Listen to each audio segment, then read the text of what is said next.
Friends, this is Shilpa. Welcome back to my channel. ఇది Bharati forms అండి. ఇది అత్తాపూర్లో ఉంటుంది. ఆ, ఈ భారతి ఫార్మ్స్ శంకర్పల్లికి దగ్గరగా ఉంటుంది. వీళ్ళది స్టోర్ అయితే అత్తాపూర్లో ఉంటుంది. యాక్చువల్గా మేము ఒకసారి ఈ ఫామ్ను విజిట్ చేయడానికి వెళ్ళాము. చూసారు కదా, యాక్చువల్గా భారతి ఫార్మ్స్ ఆవిడ గారు చెప్తూ ఉంటారు కదా వీడియోస్లో, చాలా వీడియోస్. అందుకని మేము చూసి ఇన్స్పైర్ అయ్యి ఒకసారి వాళ్ళ ఫామ్కి వెళ్ళామన్నమాట. చూసారు కదా, ఇక్కడ అరటి చెట్లు ఉన్నాయి. అలాగే తను కొన్ని ఆకుకూరలు వేశారనమాట. చుక్కాకు, అలాగే కొద్దిగా తోటకూర, ఇలా కొన్ని ఆకుకూరలు వేశారు. అలాగే బీరకాయ పాదులు ఇవన్నీ పెట్టారనమాట.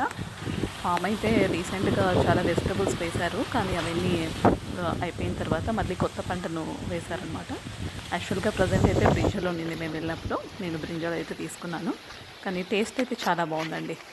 ఎందుకంటే ఆర్గానిక్ కదా, ఆర్గానిక్ అనేది టేస్ట్ ఎంతైనా మనకు బయట దొరికే వెజిటబుల్స్ ఆర్గానిక్స్తో పోలిస్తే టేస్ట్ అనేది కొద్దిగా డిఫరెంట్ ఉంటుందండి. చూసారు కదా, ఇలా పాలక్, చుక్కకూర ఇలా అన్నీ వేశారు ఆవిడ. ఇక్కడ మామూలుగా ఈ ఫామ్ని కూడా చూసుకోవడానికి ఒక ఇద్దరిని మనుషులను కూడా పెట్టారనమాట.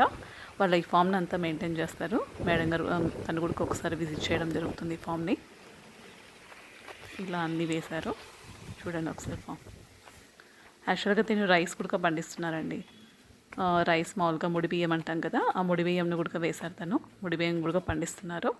ఇది యాక్చువల్గా వీరు కొద్ది పంటలో ఉన్న మిగతా సేల్ చేసుకోవడానికి వేరే వాళ్ళతో టైఅప్ అయ్యి వీళ్ళన్నీ ఐటమ్స్ తీసుకొని ఒక స్టోర్లో పెట్టడం జరిగిందనమాట.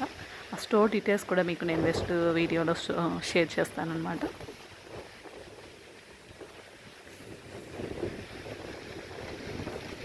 నా వీడియో నచ్చినట్లయితే లైక్ చేయండి, షేర్ చేయండి, సబ్స్క్రైబ్ చేయండి.